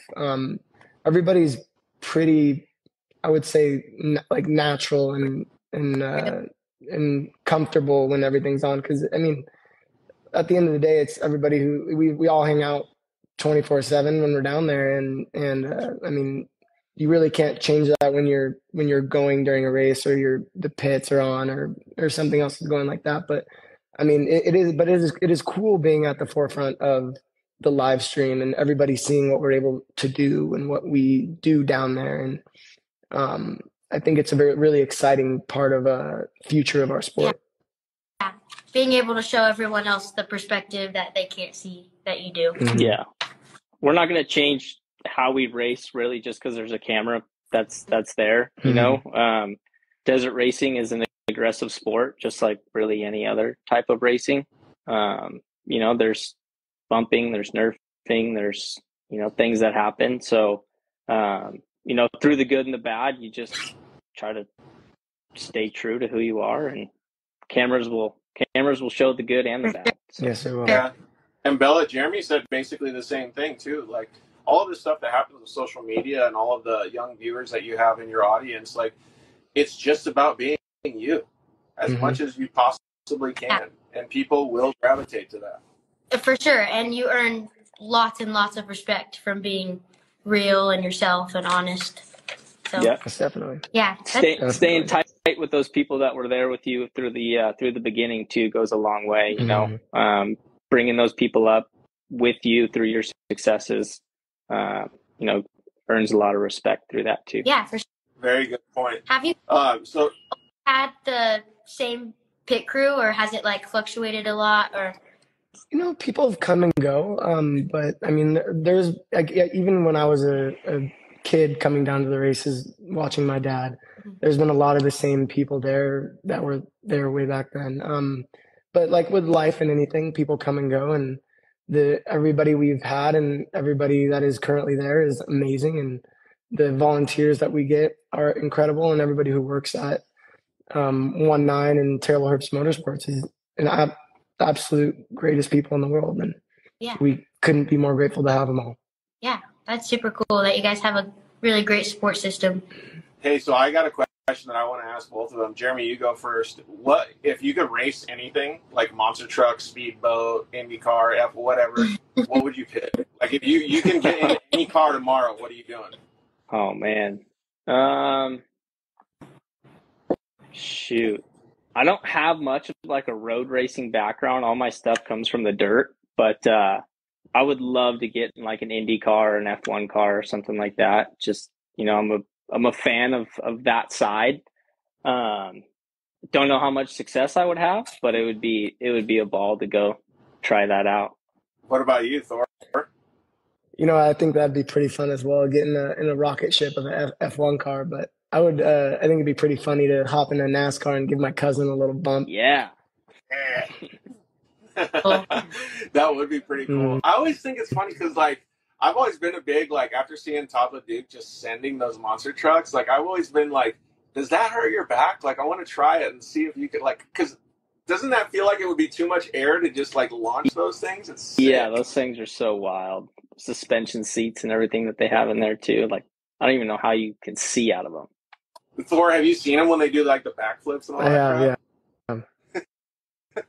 So gnarly. Whole different type of ball game. Yeah. I don't know. Yeah. Being that this sport is so family orientated for you, especially because, you know, you have this whole big family tree of everyone who shared the same passion for the sport. Have you been able to take, you know, advantages from that, like advice from, you know, your grandpa, your dad, your brothers? Like, give us a little rundown on that. Yeah, no, I mean, I've been really fortunate, growing up in my family and being next to amazing drivers and riding in the car with amazing drivers and learning a lot from whoever it may be, like my dad, my uncles. Jeremy, I ask advice from everybody. I like to mold my driving style off of learning from tons of different people. I don't really take one thing or the next and hold it. I like to bring it all into one and really make it all my own. But no, I've learned a lot from everybody that has been around us as a team, and it's worked out. It's been good. Do you remember the first car you ever rode in or you got to drive? We started in go-karts when I was like, I think 6, and then we went into trophy carts, and then the core races, which were pretty fun. And then kind of just took a little break. I was playing football for a while, and then kind of got into just doing the side-by-side riding and getting into the trophy spec class and all that. Yeah. Well, that's a long time, though. Do you remember what first car you drove, Jeremy? Shoot. This was probably one of my dad or my grandfather's old 1600 cars. This was probably like an 80s 1600 car that we had sitting around that when we were out in the desert or down in Mexico or something would kind of learn to drive. And kind of the first car was a manual clutch car that I started driving. So whenever I get to drive one of the spec trucks now, it's almost a little odd not having that third pedal. Hey, Bella, have you ever driven a manual vehicle where you have the clutch pedal? I have not. Dude, we got to get you to drive one day. Those are real race cars. Yeah. I got to give it a shot. We were actually talking about this. You guys know Mila. Like, we were talking about it with him the other day. He gave me a ride in his 510, and I was like, dude, it's crazy to think that most people can't, like, they have to shift the clutch. Like, when most, like, us learning, like, we learned how to, like, time the throttles with transmission. Everything could fit in with just shifting the gears. It's so crazy. I would love to teach you, Bella, or your dad could totally help you out. I got to ask him. I'm sure he knows. He's pretty old, so. I hope he's watching. Yeah. He definitely is. I know Ryan awesome. Just commented something. He said, Thor, how are the odds for the 500? How are the odds for the 500, you know. Like I said before, we got to have a good day, come prepared. There's a lot of good drivers with Jason McNeil, Justin Davis sitting right behind, or I guess it's not sitting right behind us anymore. We qualified before this race now, but no, there's a lot of really talented drivers in our class, and we just have to come prepared. Yeah. So the odds, I think they're high. Yeah. I hope they're high for you guys too. Desert racing, the odds always get adjusted during the race. They can go high, low, and then they can come right back at you. Yeah. So I don't think they're ever consistent. Live betting in off-road racing is not a smart idea. Yeah. But No. I will say this: the never give up attitude that these two have Sure. is a very, very big thing to elevate those odds. Yeah. So we know you guys are hardworking and put a lot of effort and time into such an awesome sport, but what do you guys do outside of this? Jeremy? So yeah, this is kind of just a hobby for me. You know, racing has been something that's been a part of my life for a long time. My dad raced motorcycles professionally, and then when I started coming around, started racing motorcycles growing up, and then got into cars when my dad got into cars, way before I was around actually, and then would race with my brother. And so what I do full time is I'm a fireman and a paramedic. Work for the Los Angeles County Fire Department. So that's my everyday deal.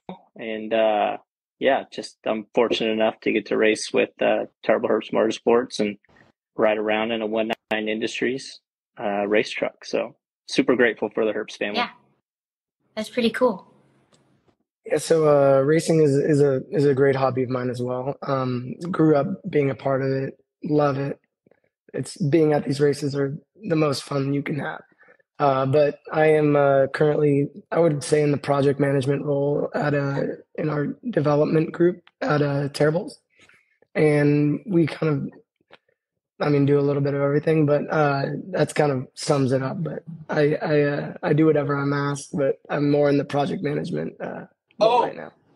I got a really good question, Bella, that I got DM'd yesterday when they knew Thor was going to be on the show. Where did the name Terribles and the iconic cowboy come from? Yeah. So the name Terribles came from my great grandpa. He whenever he would open a store next to a competitor in a new town, they called him that, Terrible Herbst SOB. Son of a bee. And so he coined it Terrible Herbst, and that's what they ended up calling all their stations. And then as of I would say maybe 8 years ago, we got rid of the Herbst because everybody, when they go to one of our stores, they say we're going to Terribles. They don't really say we're going to Terrible Herbst. So we've really branded it as just Terribles now, and which is probably it's good. Yeah. And yeah, but the bad guy, honestly, I'm not quite sure. I think the bad guy came from a contest maybe, or somebody drew. I really don't know. But it fits. The true answer to that. It fits perfect. And then you got your guy B Moore designing all the new logos and all this new T-shirts and stuff, just tearing it up with the bad guy. I love it. Shout out to B Moore. He has done an amazing job, and all those videos behind you, Bella, are from him, and couldn't have been done without him and George. Yeah. That's super. Yeah. B Moore does a good job. Did you? On it. Hey, we're not going to. We're not. You know what? You should interview B Moore one of these times, Bella. But he's nominated for an Emmy again, so we hope he gets it. Extremely talented. Yes. Really cool.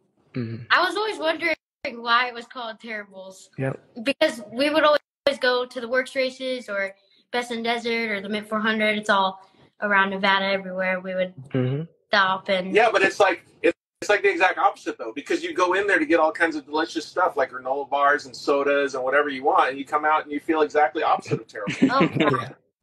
But my blood sugars feel terrible. I'll tell you that.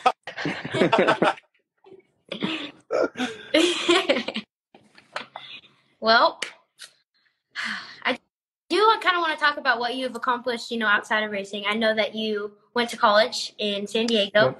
So that's pretty cool. But what have you, applied to your life with the job that you do and with racing from the degree that you have? San Diego was an amazing experience. I loved it. That was a great city. I was sad to leave, but excited to come home. I kind of do a lot of stuff outside of racing and work, and I try to be a good friend and visit my friends all the time, and do things and go to like back to Park, Arizona. I'm sure everybody's familiar with that, and go do outdoor activities that are not racing, that are more like with water sports, skiing, and mountain biking, anything like that. I try to stay pretty busy. It's the whole work-life balance, right? Yeah, exactly. And obviously work comes first before racing, before anything. So but I've been very fortunate in growing up in the family that has provided for me, and I want to give that back. Yeah. That's super cool. Well, and Jeremy puts a lot of hard work in too, Bill. Like we've been talking about this whole show, and in fact, your other show too. Like all of these things, and the reason that you want to interview all these guests is because they're such hard workers and they have such good attitudes, right? And that's something that we can all learn from. Yeah, especially me, because growing up and like but choosing to work for my family and family business, and also trying to balance racing and just kind of having that perfect balanced life. It does come with a lot of work and a lot of effort and a lot of time. So being able to talk to someone that kind of has it a lot more figured out than I do. No. Well, both of them have pretty busy. Yeah, I was going to say, how do you manage your time, Jeremy? Because you have a lot of stuff going on as well. I for the fire department. As it's 24-hour shifts, so that does provide for, a decent time at home. Obviously my family comes first and foremost to me. I'd walk away from everything just to, be able to spend more time with my family. So the career that I'm in, gives me the opportunity to spend a lot of time with my family, as well as, go do what I love, which is going racing. That's a little bit as to why I chose that career. Obviously the benefit of helping people and everything else is great, but I used to work. I worked in the off-road industry prior, and was just kind of getting burnt out of it, and going racing wasn't as much fun. So kind of taking a step away from it just to not be surrounded by it all the time. It gives you a lot more excitement when you are around it, and going to the races is a lot more fun. Yeah, absolutely. Bella, I think that's a perfect segue to talk about family, because your brother is the next person on the show, right? Is. Yeah. Being able to share a sport, especially that you have so much passion for, with your family members, makes it a lot easier, because then it's like, oh, I'm not missing a family event to go racing. I'm going racing with my family. So, yeah, absolutely. Mm-hmm. That's pretty cool. Couldn't agree more. Grateful. Yeah. All right, gentlemen. Thank you very much for coming on the show and taking the time out of your guys' busy schedule. I cannot wait to see you guys in a couple weeks. I know. Yes, thank you. Yeah, absolutely. Greatly appreciate it. It was so nice talking to both of you and just getting to learn more about the industry. But I hope that the next races go pretty smooth for you guys. And yeah, I appreciate it. Appreciate you having us. Thank you. Yeah, shout out to everybody at Terrible Herpes Motorsports and 19 Industries. Thank you so much for all that they do. Those guys are working on the trucks nonstop, which gives us the opportunity to go do what we do. So, not just the guys in the shop, but, guys like George and B More that are able to produce all this, all of our footage out to everybody. It's only making the sport better. So, thanks to everybody that supports us and is behind us. Yeah, I couldn't agree more. Teamwork makes the dream work, boys. Let's go. Yes, sir. That's right. All right. 2 in a row. Appreciate it. Thank you, guys. 2 in a row. See you guys. See ya. See, I love this off-road community, Bella. Like, I can't tell you how much, like, my heart is smiling. I know. I would say that went pretty good. Well, for everything that's gone on with the show, and literally every show that you've done so far, All right. Is your brother going to join us on Instagram, or is he going to join us in studio? He bailed on me in the studio. I think he got a little camera shy, but he should be on Instagram. So. All right. Let me see if I can get him on here real quick. Yeah. No, it was super cool talking to Thor and Jeremy, getting a different perspective. I have never personally spoke to them, so. But. All right.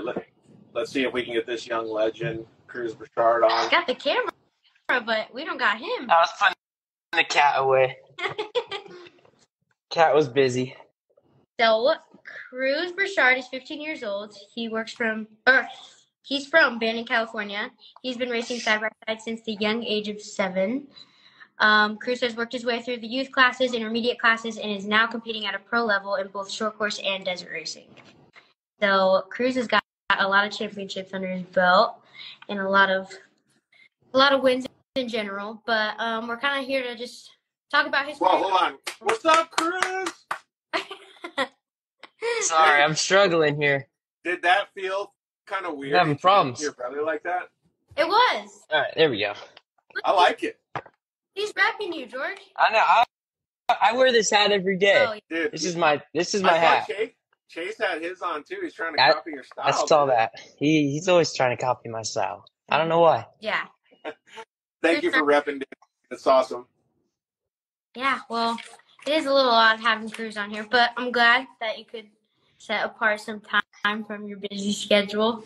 Hey, Bella, I want to say something real quick before. I don't think it's odd at all. I think this is fantastic because this goes along exactly with the stuff that we've been talking about family, about camaraderie, about, love, support mechanism, all of this stuff. And you guys spent a lot of time together, so having him on the show is awesome. Yeah, it's pretty cool being able to, again, share the sport with a sibling, but also kind of share, what the sport has brought me, which is this podcast. So figured I could bring both my brothers on here, my actual blood brother and, the one that. Yep, everybody hangs out with Chase too. Pretty much twins. But I know you have a big, you're working on your racing career and stuff, but you're also kind of working in the shop and kind of with parts and starting West Coast Racing Services. So kind of give us a rundown on that. Yeah, working in the shop and really West Coast Racing Services with a lot of people I really like to spend my day with and spend and share time with them in the shop and machining parts and making parts for people. And it's really all in-house and kind of just, I don't know, learning the whole thing and seeing how everything gets built and put together and really the team it takes to bring it all in one piece. It's pretty cool. Yeah. I think it's kind of cool though too, Bella, because I was thinking about it the other day. Like everybody in the shop, obviously it's your family and Cruz and everybody else that comes into the shop and you have your workers and stuff. But it takes a special person and it tunes you up more. Like now that Cruz is working on these parts and building these parts, he's going to get in the race car. He's going to test these parts. He's going to feel them a little bit different. He's going to provide feedback different than somebody that's just an engineer that's just making parts, right? So there's a lot of cohesiveness that comes from him learning at such a young age how to do these things because it all meshes together at some point. Yeah, or even someone that's just racing and not building parts or not spending time in the shop. There's two different perspectives, the builder and then the driver. But when you have both and you put them together, it kind of benefits you as a maker of any part you want or a driver.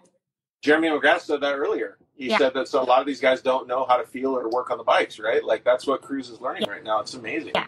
No, being able to understand how a car functions, how it works, and how to tailor it to your specific driving is pretty beneficial.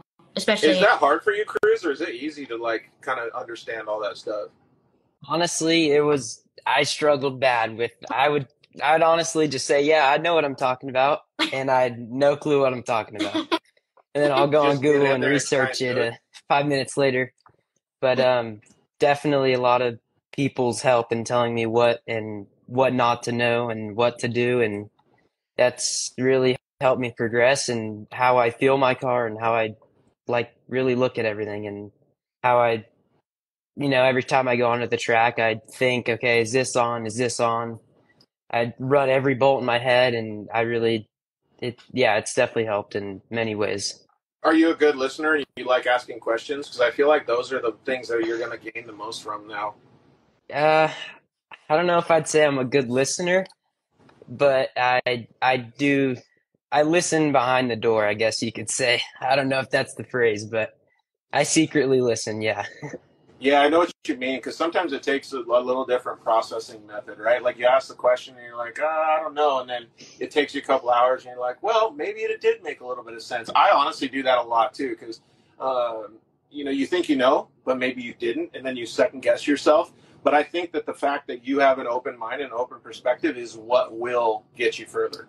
Yeah, it definitely helps being able to see from other people's perspective and really understand in different ways. Yeah.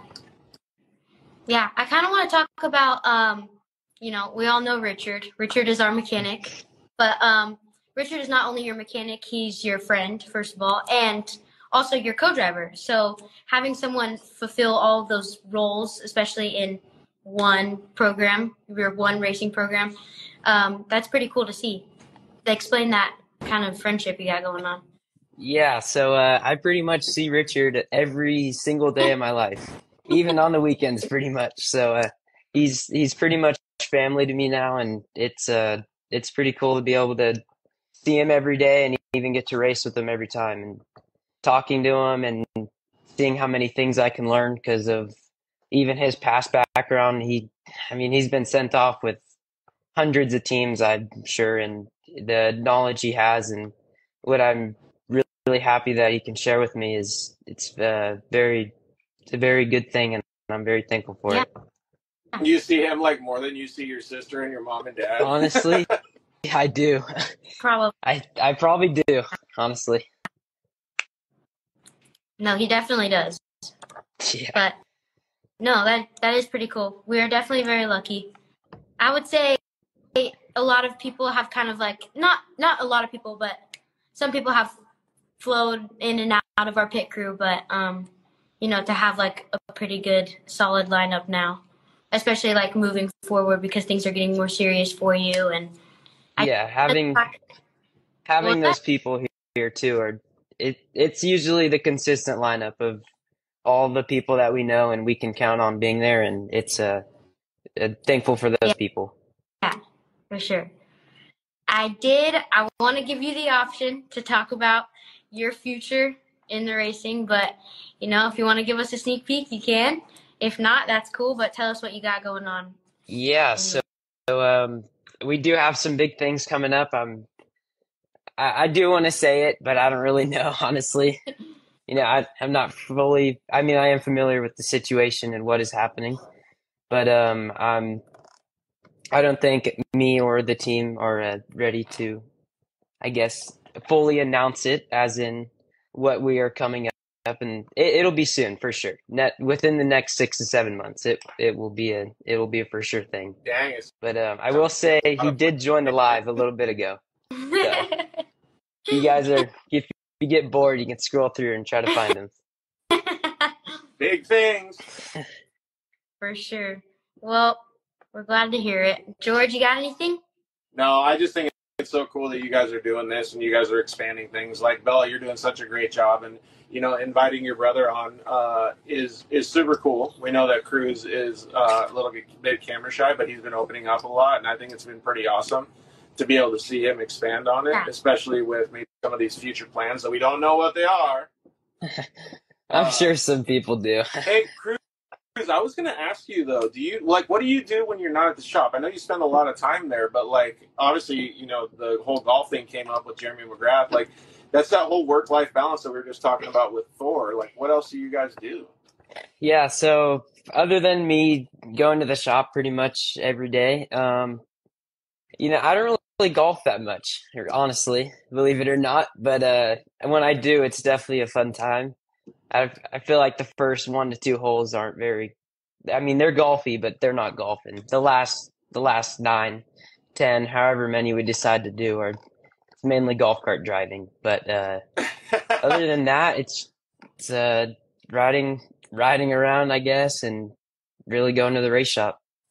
Yeah, it takes a lot of what do you call it, like patience and listening and understanding. Like when you have that, what do you call it? Golf is not racing, right? It's the exact opposite. Like so, Complete opposite. It teaches you so much. Yeah, the golf cart's good though. It's something to drive while you're having that patience time away from racing. He likes being more of the caddy than he does the actual golfer. Yeah, Spoken I like a suggest what club to use when I'm driving around. That's hilarious. I personally go golfing with him again. What? Sorry. Oh, all right. My bad. Well, I would say that wraps up my questions for you. Can we give Cruz the opportunity to ask us a question? Oh, I'm not a good question asker. I don't know what I'd ask. Well, like, what about, what would you ask Bryce Menzies if you could? Oh, I have endless questions. Yeah, I'm saying, I don't even know. I know you want to drive a Mason, but he's not going to let you do that. So what's the next question? Honestly, what the next question would be, when can I get in your co-driving seat and take me for a spin? Oh, in the Mason. You're gonna kick Oren out of there? Yep. Or no, a co-drive. Actually, no, that's still be kicking out. Yeah, I'm gonna borrow it from him. Perfect. But that'd be my question. I got to sit in a Mason yesterday. Did you? How was it? Yeah, it was pretty cool. I mean, we weren't moving. We were standing still, but it was still awesome. Yeah. It's still a good feeling. Yeah. For sure. It was cool, though, man. I'm glad that you got to come on the show, Cruz. It's always good talking. I am too. Thank you for inviting me. Yeah, I know we didn't have time, appreciate it. But I'm glad I got to ask some questions, kind of get a sneak peek of what you got for the future, and I'll see you in like 15 minutes at home. Yeah, I'll see you soon. Cruz is holding out, though. Thanks, buddy. Thanks for getting us all amped up. We got to wait for whatever you're doing. Yeah, thank you, guys. Oh, wait. Thank you. Oh, hold on. Josie said, what's your favorite song right now? Right now? Dude, you guys know who Men at Work is? Down Under? Yeah. That's it. I don't even know what to say. You got the trumpet playing? I know, it's odd, huh? it puts you in like a zone. It's nice. It's a good song. I think we got the clip now, Bella. We're just going to put him on the show and just play From the Land Down Under. Yep. I'm down. That's a song. Later, homie. See you. Thank you, guys. Thank you. Bella, you're doing such a great job. I think this is fantastic. Oh, there we go. Cruz got it. Yeah, it was pretty cool having him on for a second. Yeah, it is cool. It's a vibe. Dude, that song, I don't know. Oh, guess who taught him that? Really? You did? Oh, yeah. I teach him all the good music. Oh, man, you guys. I love it. Yeah. Well, I think it's time for closing, but I would say we had some pretty good conversations with some pretty cool people. Most of these I start off with this is like the first time I'm actually talking to the person on a phone call. Yeah. It's just live. So I think you did a really, really good job. And like one of the things that I was thinking before we got on this too was like I don't know, like we're kind of throwing you in the fire, right? Like you didn't know what to expect, but you really just adjusted to it and you did a great job. And I think that's something that you can use to learn for the future. So you're doing a really killer job. You're already on episode 8. You bypassed number 7. You're like going like, so anything from here is just up and up, right? And you did a great job today, even though you had to handle it all on your own. So kudos to you. Thank you so much. I greatly appreciate this opportunity. I mean, it had to be a little different this time, but I think we got it figured out, and maybe it was just blessing in disguise for me to do something on my own. So totally. All right. Go get some food, get some dinner. Thank you very much, Bella. Thank you. All right. We'll see you guys later. If you guys want to, we will actually direct message everybody that won the hats. So you guys will get a message from the Dirt Life show, and then Maxis or Jeremy McGrath or myself will send you a hat. So good job to all the winners.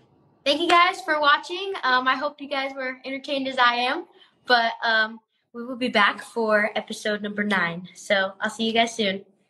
Bye, Bella. Out. All right, so I just want to thank all the sponsors before we take off. So thanks you to the guys at KMC Wheels, Maxxis Tires, Motul, Shock Therapy, JL Audio, Evolution Power Sports, Dolinger Racing Products, and Vision Canopy. We really appreciate everybody. Thanks for listening to The Dirt Life Show. See you next week.